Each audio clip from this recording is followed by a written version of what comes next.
இதெல்லாம் எங்க உருப்பட போகுது? இதெல்லாம் எங்க உருப்பட போகுது? பேச்சாளர் வானதி பிரகாஷ்.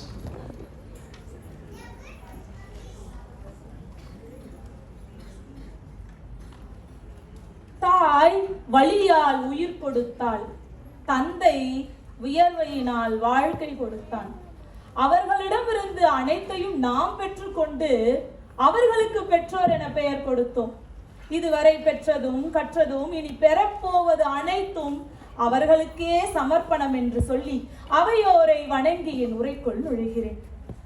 கௌசல்யா சுப்ரஜா ராம பூர்வா சந்தியா பிரவர்த்ததே. இதுதான் பல வீடுகளில் ஒலிக்கும் சுப்ரபாதம். ஆனா எங்க வீட்டு சுப்ரபாதத்தை கேட்டிருக்கீங்களா? காலையில இவ்வளவு நேரம் தூங்குது, இதெல்லாம் எங்க உருப்பட போகுது? இப்படித்தான் ஒவ்வொரு நாள் காலையிலும் என்னையும் என் தம்பிகளையும் எங்கள் அப்பா வாழ்த்தி துயில் எழுப்புவார். காலை முதல் இரவு வரை எங்கள் காதில் ஒலிக்கும் சுப்ரபாதம் தான் இதெல்லாம் எங்க உருப்பட போகுது?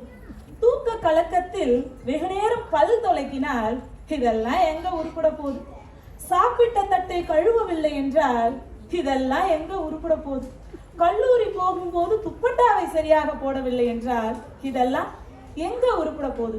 இப்படி ஒவ்வொரு நாளும் ஏதோ ஒரு காரணத்திற்காக திட்டு வாங்கி கொண்டே இருந்ததால் அப்பாவை பார்த்தாலே ஒரு பயம், ஒரு வெறுப்பு, ஒரு கோபம். வாழ்க்கையில் பல சமயங்களில் நாம் பிரச்சனையை பார்க்கிறோமே தவிர அதற்கு பின்னால் இருக்கும் காரணத்தை பார்ப்பதே இல்லை.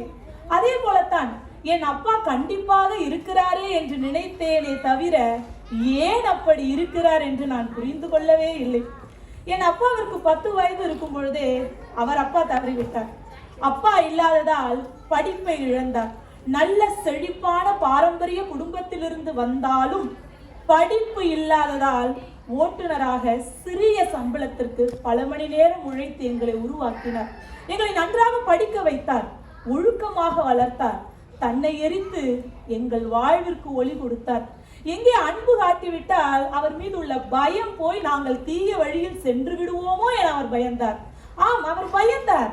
தொலைக்காட்சியோ கைபேசியோ தீய நட்போ எங்களை படிப்பிலிருந்து திசை மாற்றி விடுமோ என அவர் பயந்தார். அதனால்தான் அனைத்தையும் எங்களுக்கு தடை செய்தார். அவர் அன்பையும் மறைத்தார். இது எதுவுமே எனக்கு அப்பொழுது புரியவே இல்லை. திருமணமாகி வேலைக்கு சென்று எனக்கென ஒரு குடும்பம் வந்து பலர் பாராட்ட வாழும் பொழுதுதான் புரிந்தது இந்த ரோஜாவிற்காகத்தான் அவர் முள்ளா இருந்திருக்கிறார் என்று. என் அப்பாவால் என் வாழ்க்கையில் பல மாற்றங்களை என்னால் உணர முடிகிறது. அதில் சிலவற்றை என் அப்பாவிடம் சொல்வதாய் நினைத்து உங்களிடம் சொல்கிறேன். முடிந்தால் கண்ணை மூடி காட்சிப்படுத்துங்கள்.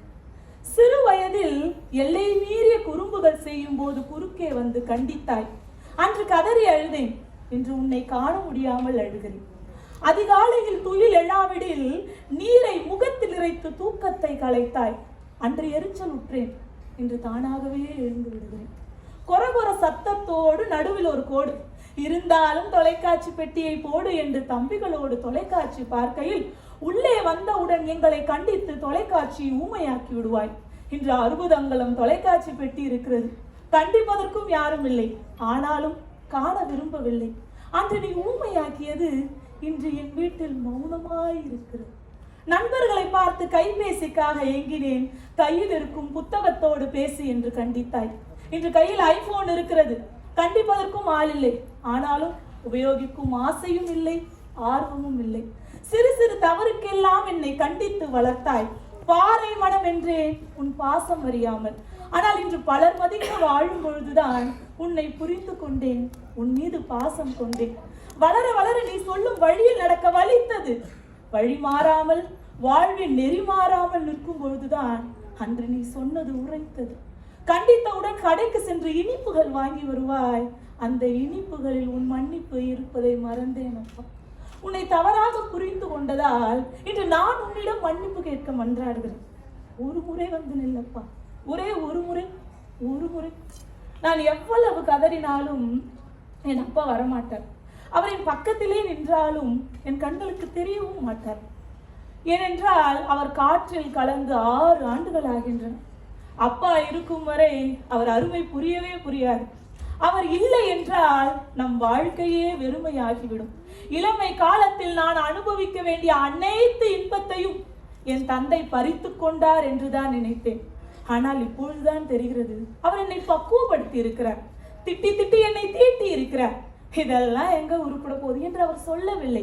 இதையெல்லாம் திருத்திக்கொள், நீ உயர்வாய் என்பதைத்தான் அப்படி சொல்லி இருக்கிறார். எங்களை உயர்த்தியும் இருக்கிறார். நல் ஒழுக்கத்தை கற்றுத்தர அப்பாவை விட சிறந்த ஆசான் யாருமே இல்லை என்பதை இப்பொழுதுதான் நான் உணர்கிறேன். குடும்பம் மரம் என்றால் தந்தை தான் வேர். அந்த வேர் இருட்டிலேயே இருந்ததால் தான் என்னவோ என் குருட்டு விழிகளுக்கு தெரியவில்லை. குற்றம் புரிந்தவளாக ஒவ்வொரு கணமும் இதயம் கனத்துக்கொண்டே இருக்கிறது. இருந்தும் ஒரு சிறு திருப்தி இருக்கிறது. என் அப்பாவின் வாழ்க்கை வேண்டுமானால் முற்றுப்புள்ளியாகி முடிந்திருக்கலாம். ஆனால் நானும் என் தம்பிகளும் எப்படி இருக்க வேண்டும் என்று அவர் கனவு கண்டாரோ, நான் ஒரு ஆராய்ச்சி பொறியாளராய், என் முதல் தம்பி அரசு அதிகாரியாய், இரண்டாவது தம்பி பன்னாட்டு நிறுவனத்தில் மூத்த மென்பொருள் ஆய்வாளராய் அவர் கனவுகளை தொடர்ந்து நிறைவேற்றி கொண்டே இருக்கிறோம். இதற்கு முற்றுப்புள்ளியே இல்லை. இப்படி நாங்கள் எவ்வளவு மேலே மேலே மேலே முன்னேறி சென்றாலும் அப்பா இல்லா ஏக்கம் எங்களை வதைத்து கொண்டுதான் இருக்கிறது. நாங்கள் புழுவாக இருக்கும் பொழுது எங்களுக்கு பாதுகாப்பாய் அப்பா இருந்தார். ஆனால் நாங்கள் பட்டாம்பூச்சியாய் மாறியதை பார்க்காமலே பறந்து விட்டார். நான் இழந்த வழியில் சொல்கிறேன், தந்தை எது செய்தாலும் ஏதோ ஒரு காரணத்திற்காகத்தான் செய்வார் என்று நம்புங்கள். அவரோடு நேரம் செலுத்துங்கள். அவர் முரட்டு விழிகளுக்கு பின்னால் உள்ள அழகான ஆழமான அன்பை புரிந்து கொள்ளுங்கள். நான் புரிந்து கொள்ளவில்லை. அதனால்தான் அவர் சட்டையை போட்டுக்கொண்டு புலம்பிக் கொண்டிருக்கிறேன்.